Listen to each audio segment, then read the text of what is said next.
Welcome and thank you for joining us on Birth Mother Matters in Adoption with Kelly Rourke-Scary and me, Ron Rains, where we delve into the issues of adoption from every angle of the adoption triad. Do what's best for your kid and for yourself, because if you can't take care of yourself, you're definitely not going to be able to take care of that kid, and that's not fair.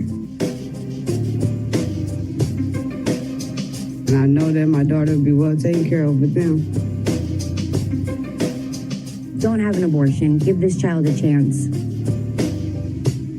All I could think about was needing to save my son.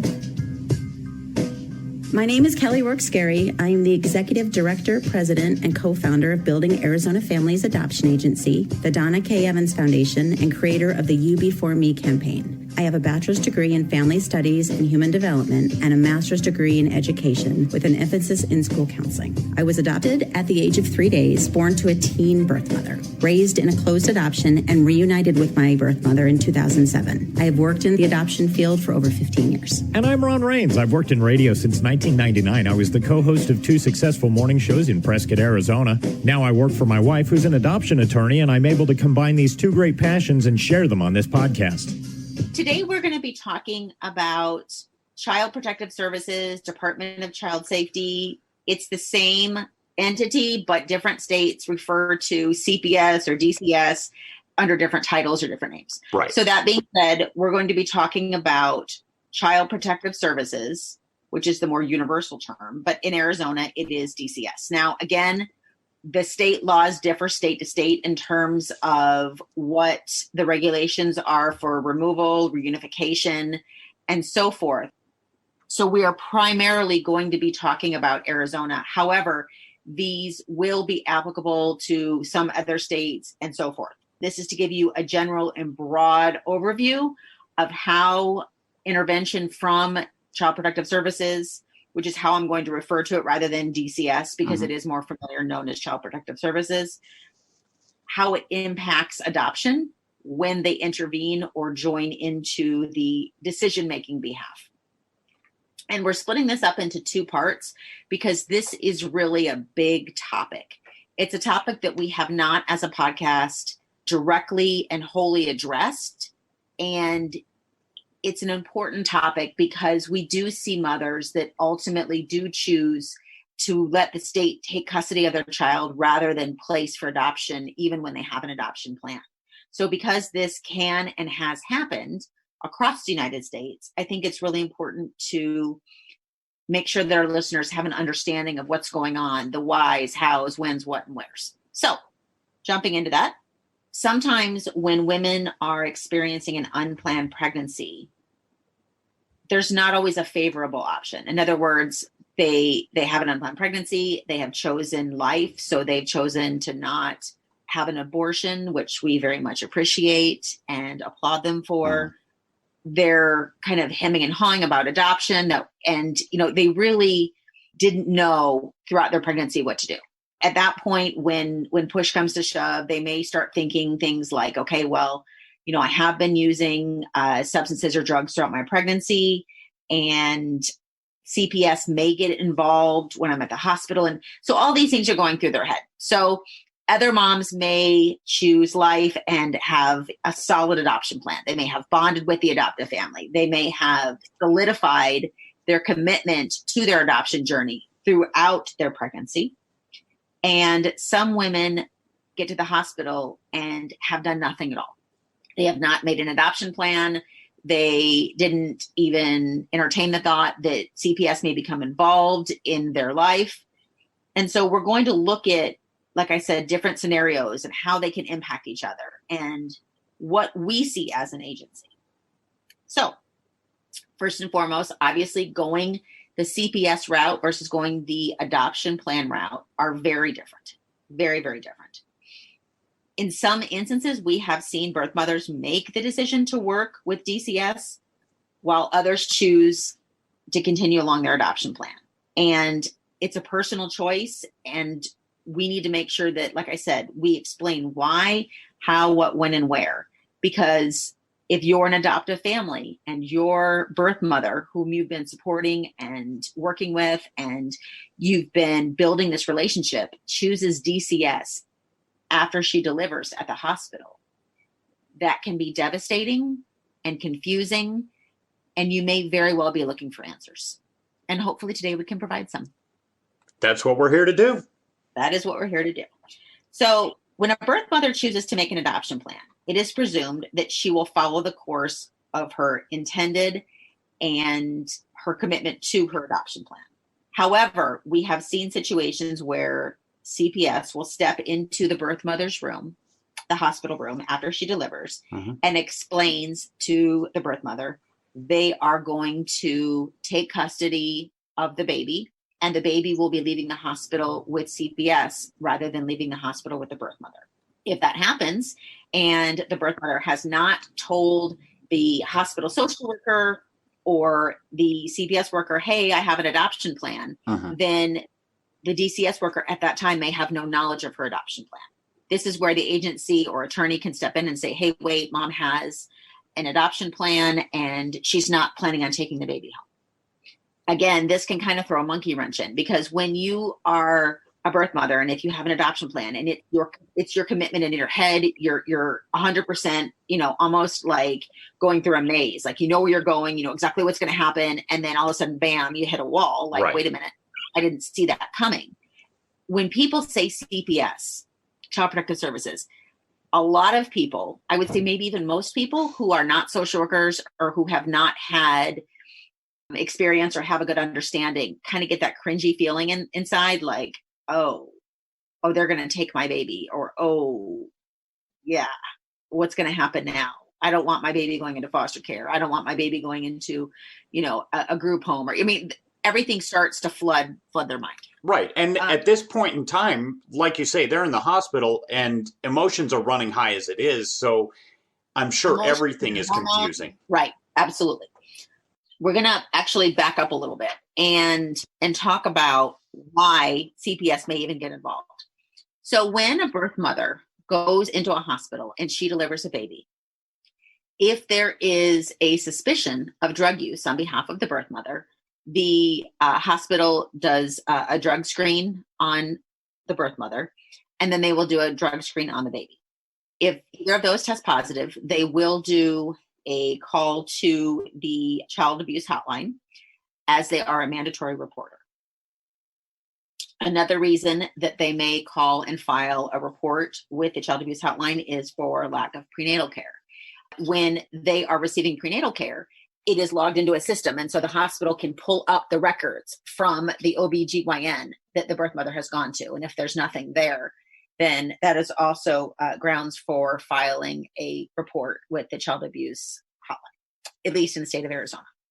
If the hospital has knowledge that there is DCS involvement with other children, they may have other children in care, they may have had this mother deliver at their hospital before, and they may have seen her over and over again. And so again, that would be another reason to call and say, hey, I don't know the status of her case, but she just delivered a baby.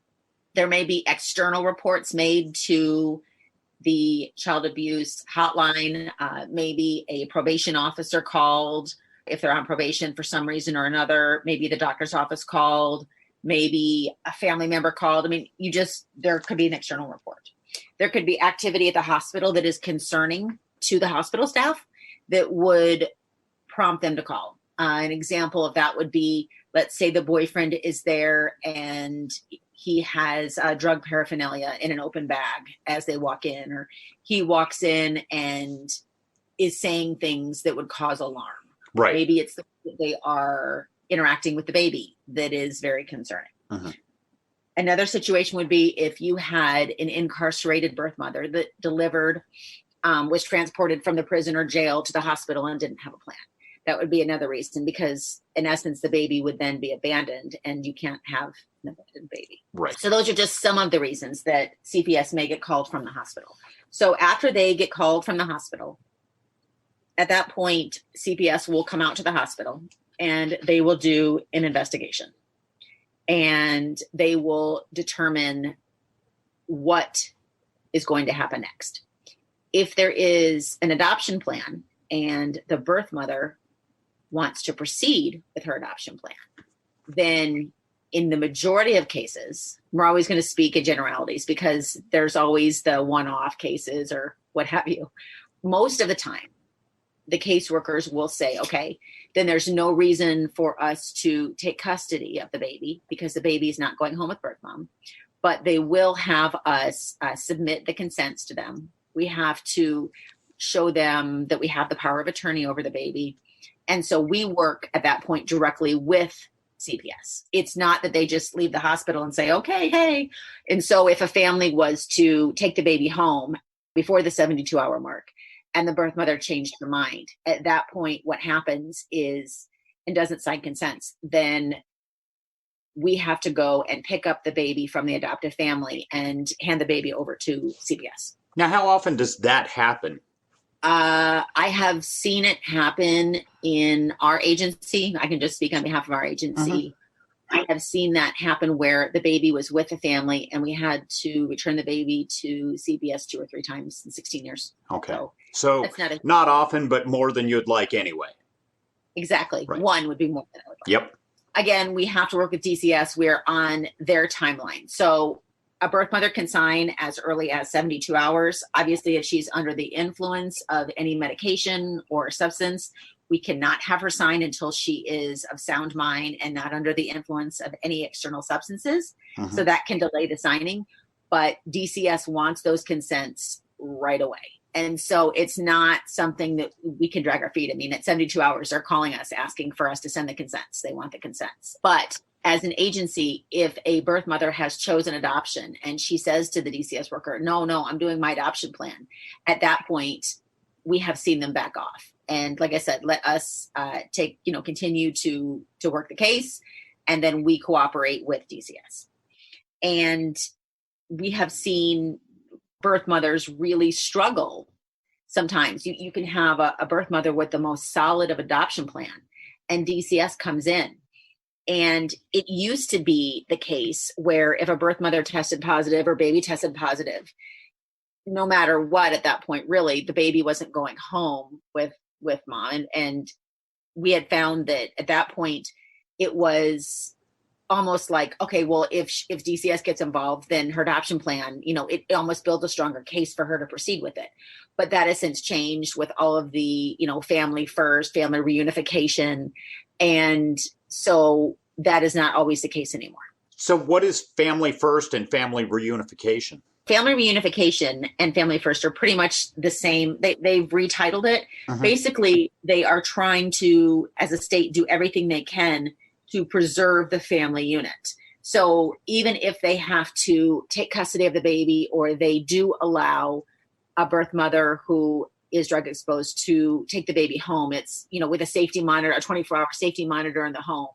It is trying a reunification plan. That's something we're going to talk about in a little bit, but in a nutshell, it is the hoops that a birth mother will then have to jump through in order to reunify with her baby. Because if you have a newborn, the amount of time that you have to get your act together and comply with the requirements that the state has imposed is shorter, because they don't want to keep a newborn in the state custody. They want the newborn to be in a permanent home. That makes sense.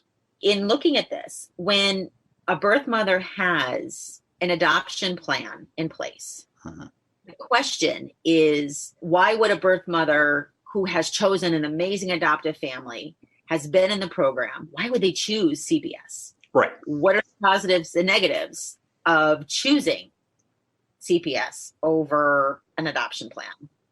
How can the agency or attorney avoid this confusing predicament that the birth mother has been put in? And why does DCS even get involved if there's an adoption plan in place? And the last question that we're going to address as we go on into these 2 podcasts are, in CPS place with the adoptive family that was matched with that the birth mother had chosen, even if the birth mother chooses to work with CPS. So we're going to really tackle a lot of these issues, because I think it's really important to understand how this works. As an agency and as an agency director, I will tell you that I am still learning every day. We do try to, get as much training on their policies and procedures as we can.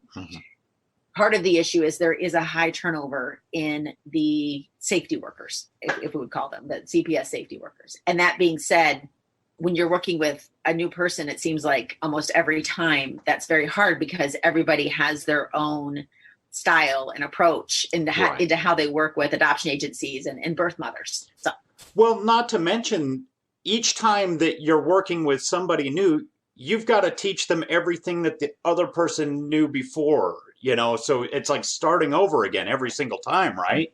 Unfortunately, yes, it is. Yes. And it's very important to make sure that there is consistency on their part because we're trying to follow their lead because obviously they're a state entity. We're, as an adoption agency, we're licensed by the state, but we still have to follow the rules, protocols, and procedures of CPS. So that's the way that it works. So if a birth mother, we're going to start with the first one. Let's look at factors too. Factors that would influence a birth mother to choose DCS over her adoption plan, both external and internal. So again, when we're looking at something that is hard to understand, one of the main things that you can do to break it down is to look at the external factors and the internal factors. Uh-huh. So what is controllable and what is not? And then that's where variables all come into play. Okay. External factors or variables that may influence a birth mother to choose DCS would be if there was maybe a family member that qualified. So DCS has their qualifications. If there's a family member that is willing to, they still have to pass their background check and so forth. So it's not that they're going to take custody of the baby, place it with a family member or a friend of the birth mother's choosing. That family has to meet certain criteria. And I can't tell you how many times we're waiting, a birth mother is hemming and hawing about, does she place with DCS or does she do the adoption? And I mean, she's grasping at straws. I mean, she's calling, her second grade teacher's sister's mom's best friend, trying to find some link. That's hard for an adoptive family because in their mind, they're thinking, hey, wait a minute, we've stood by you and we've been going on this adoption journey with you. Right. And we don't want to be a default choice. We want to be your first choice. And that's hard to understand. So if there is a family member that maybe the birth mother did not realize would have stepped up and they meet the criteria, that may be a reason. If they have a family member that has her other children and she wants to place with them, sometimes just the way that the reunification plan, which is essentially the description of what a birth mother has to do in order to regain custody of her child. If it is phrased in such a way that it sounds very doable, then a birth mother who came into an adoption program thinking, oh, I'm not going to be able to parent my child anyway, and then listens to, maybe a new unseasoned CPS worker who's saying, oh yeah, all you got to do is this, this, this. You can do this. You got this, girl. You got this. Rather than reality of it's a little bit harder than that. Right. Like, these are the things that you need to do. So that's another. So it can just be the wording and the understanding of the way something is presented. Sometimes, unfortunately, a hospital social worker or a hospital nurse may not be pro-adoption. And when DCS comes in, she may have some, influence saying, hey, maybe you can get your baby back. This is your baby. You want to be a mom. And that's really hard because to not recognize what a beautiful and motherly choice adoption is can be very offensive. The other reason that, or another factor or variable that may influence a birth mother to choose DCS would be maybe a friend or family member, or even themselves, who had a child taken into custody and then returned to them. Internally, if DCS shows up at the hospital, a birth mother may have made an adoption plan because she believed in her soul that DCS was going to show up anyway. And this way she would have control over the family the baby went to and an open adoption and so forth. And she may not understand that she would be given an option to parent through reunification if she chose to do so. Another internal factor would be the feeling that the baby was removed out of her control and she willingly didn't, in parentheticals, give her child away. Right. So we don't like that terminology, but that is unfortunately a lot of the terminology that's still used out in society and on the streets. Also, with CPS removing the baby, she will have the ability to commiserate with her friends or people that are in her circle that they took her baby to. Right. So she's part of that group.